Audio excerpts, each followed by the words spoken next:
Sir, ito yung sa'yo.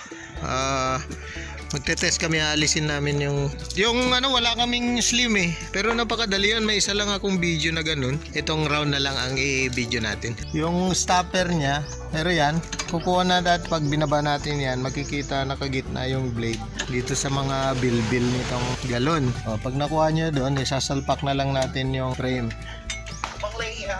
Kunin natin yung linya nitong galon, ano, tapos lagay sa gitna ng galon. Doon natin itatapat to. Pag hindi umabot, pwede kulangin dito. Ayan, i-level natin yan bago higpitan. Ingat sa paghigpit. Pwede na natin ilagay yung screen. Okay, ito yung screen nya. Ang gagamitin, ito, yung sa malapit. Pag sinakay natin to, eksakto siya. Testing ulit natin. Nakatapat, ano? Mahigpit. Doon, may ano doon, pang-ipit doon. Ayan, dadaanan ng blade yung image. Ayan, yan na yun. Higpitan na natin dito, no? Ito. Yun, o. Lapit na dito. O, lalagay natin ganyan. Higpitan niya.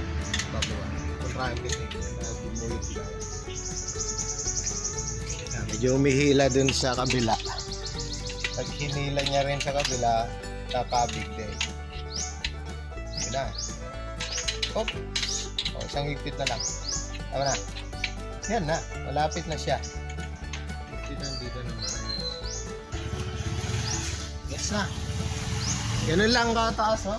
Yung na-shoot natin ito kanina. Yan. Para hindi masyadong mataas yung squeegee. Ay nag-print ka na.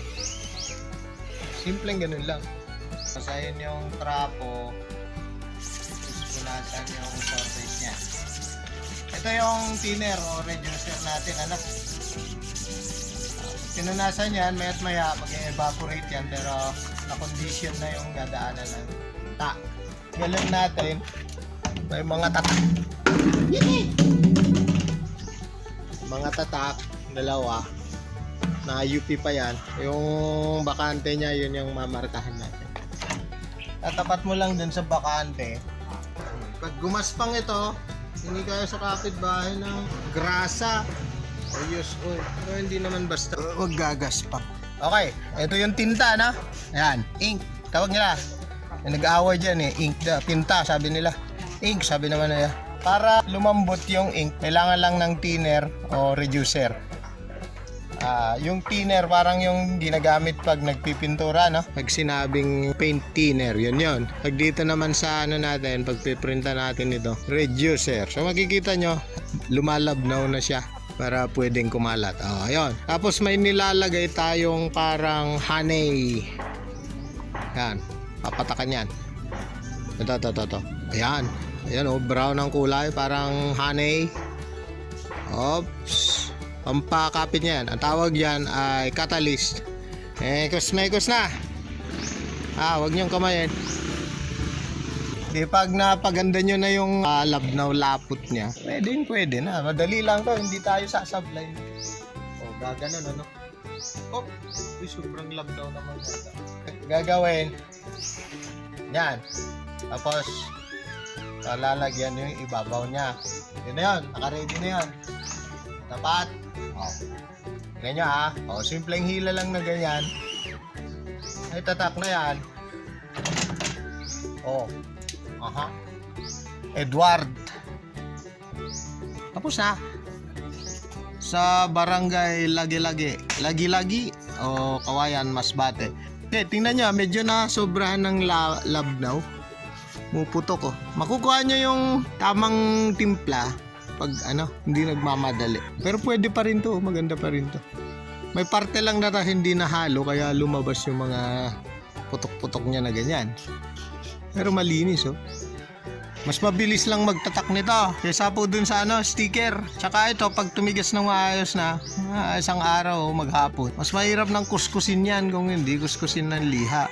Pag yung ang gamitin, yung sticker, siyempre, every time na mag-refill, may tubig, mababasa. Sabihin mang waterproof yun, talagang mag-uumpisang mapilas yun, mawawala yung dikit, lalo na yung mga mumurahin. At mayan, nilalaro na nung kukuha ng tubig, pwedeng walang alisin siya, gawin. At least ito, mahihiyang kuskus kasi ng kuko yung ano, yung maarting ano, may manicure, basahin lang ng ganyan, no.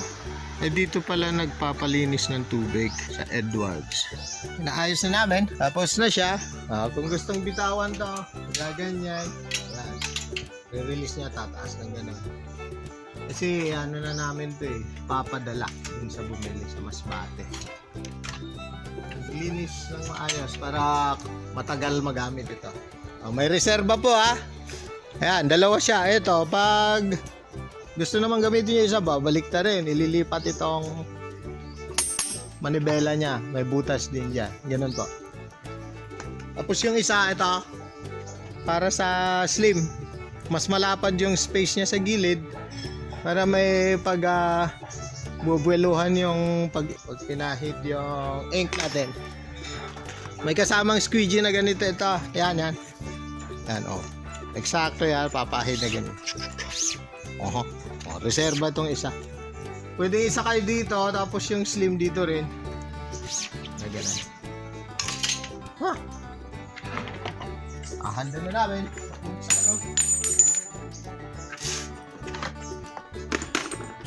Isla ng Masbate.